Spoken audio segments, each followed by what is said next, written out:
ദൈവത്തിൻ്റെ അതിപരിശുദ്ധമായ നാമം വാഴ്ത്തപ്പെടുമാറാകട്ടെ. വീണ്ടും ഒരിക്കൽ കൂടെ എല്ലാവർക്കും കർത്താവായ യേശു ക്രിസ്തുവിൻ്റെ വിലയേറിയ നാമത്തിൽ സ്നേഹവന്ദനം അറിയിക്കുന്നു. ഹല്ലേലൂയ. അപ്പോസ്തലനായ പൗലോസ് ലീഗ തെസ്സലോനിക്ക സഭയ്ക്ക് എഴുതിയ ഒന്നാമത്തെ ലേഖനം 3-ാം അധ്യായം 11-ാം തിരുവചനം. നമ്മുടെ ദൈവവും പിതാവുമായവനും നമ്മുടെ കർത്താവായ യേശുവും ഞങ്ങൾ നിങ്ങളുടെ അടുക്കൽ വരുവാൻ വഴി നിരത്തുമാറാകട്ടെ. ആമേൻ. ഹല്ലേലൂയ. പ്രിയപ്പെട്ടവരെ, പൗലോസ് ലീഗ തെസ്സലോനിക്കയിൽ വീണ്ടും പോകുവാനായിട്ട്, തെസ്സലോനിക്ക വിശ്വാസികളെ കാണുവാനായിട്ടും വളരെ ആഗ്രഹിച്ചിരുന്നതായിട്ട് പറയുന്നു. എന്നാൽ സാത്താൻ അവരെ തടുത്തുവെന്ന് 2-ാമത്തെ അധ്യായത്തിൽ 18-ാം തിരുവചനം പറയുന്നുണ്ട്. തെസ്സലോനിക്ക സഭയിലെ വിശ്വാസികളെ കാണുവാൻ വളരെ ആഗ്രഹിച്ചിട്ട് യാത്ര പുറപ്പെട്ടിട്ടും പോകാൻ സാധിച്ചില്ല. പിശാച് അവരെ തടുത്തു എന്ന് പറയുന്നു. ആ തടസ്സം നീക്കി വഴി നിരത്തി തരുവാൻ പൗലോസ് ലീഗ പിതാവായ ദൈവത്തെയും യേശു ക്രിസ്തുവിനെയും ഭരമേൽപ്പിക്കുകയാണ്. സ്വന്തം പരിശ്രമം കൊണ്ട് സാധിക്കുന്നതും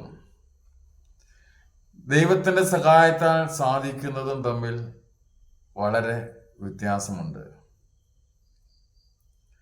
ദൈവം സാധിപ്പിക്കുന്നതിന് വേണ്ടി കാത്തിരിക്കുവാനുള്ള ക്ഷമയും സഹിഷ്ണുതയും ഒരു വിശ്വാസിക്ക് ഉണ്ടായിരിക്കണം. പ്രവൃത്തികളുടെ പുസ്തകത്തില് പൗലോസ് ലീഗ വീണ്ടും തെസ്സലോനിക്കയിൽ പോയതായിട്ട് പറയുന്നുണ്ട്. ദൈവം തന്റെ ഇഷ്ടത്താൽ തന്നെ അത് സാധിപ്പിച്ചു എന്ന് പറയുന്നു. നമ്മുടെ ജീവിതത്തിലും ഇത് സാധ്യമാണ്, ഇത് സത്യമാണ്. നമ്മുടെ ജീവിത പാതയിൽ അനേക തടസ്സങ്ങൾ മാറാൻ നാം പരിശ്രമിക്കാറുണ്ട്. ചിലതൊക്കെ സാധിക്കുകയും ചെയ്യാം, സാധിച്ചെന്നും വരാം. എന്നാൽ ദൈവം തടസ്സങ്ങൾ മാറ്റി തരുന്നത് വരെ കാത്തിരിക്കാമെങ്കിൽ അത് വളരെ ശ്രേഷ്ഠമായ ഒരു അനുഭവമായിരിക്കും. ആമേൻ. വളരെ പ്രതിസന്ധികൾ നിറഞ്ഞ വഴിമുട്ടി നിൽക്കുന്ന ഒരു സഹോദരനോട് പ്രായവും പരിജ്ഞാനവുമുള്ള ഒരു കർത്തൃദാസൻ കൊടുത്തൊരു ഉപദേശമുണ്ട്. നിന്റെ മുന്നിൽ സകല വഴികളും അടഞ്ഞിരിക്കുകയാണ് അല്ലേ എന്ന് ചോദിച്ചിട്ട് ആ സഹോദരനോട് ആ കർത്തൃദാസൻ പറഞ്ഞു, ഒരു വാതിലും നീ തള്ളി തുറക്കണ്ട, കർത്താവ് തുറക്കുന്നത് വരെ കാത്തിരിക്കുക. അവൻ തുറക്കുമ്പോൾ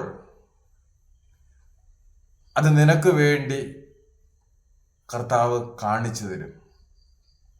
നിന്റെ മുന്നിൽ തുറക്കുന്ന വഴി അത് നിനക്ക് വേണ്ടി മാത്രമായിരിക്കും. പ്രിയപ്പെട്ടവരെ, പ്രതിസന്ധികളിലൂടെ യാത്ര ചെയ്യുമ്പോൾ പല അനേക വഴികളും നമുക്ക് മുന്നിൽ അടഞ്ഞിട്ടുണ്ടാകാം.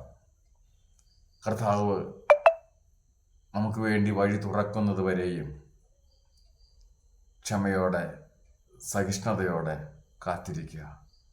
നമുക്ക് മുന്നിൽ അവനൊരു വഴി തുറന്നാൽ അത് മറ്റാർക്കും അടയ്ക്കുവാനും കഴിയത്തില്ല. ആമേൻ. കർത്താവ് നമ്മെല്ലാവരെയും സമൃദ്ധിയായി അനുഗ്രഹിക്കുമാറാകട്ടെ.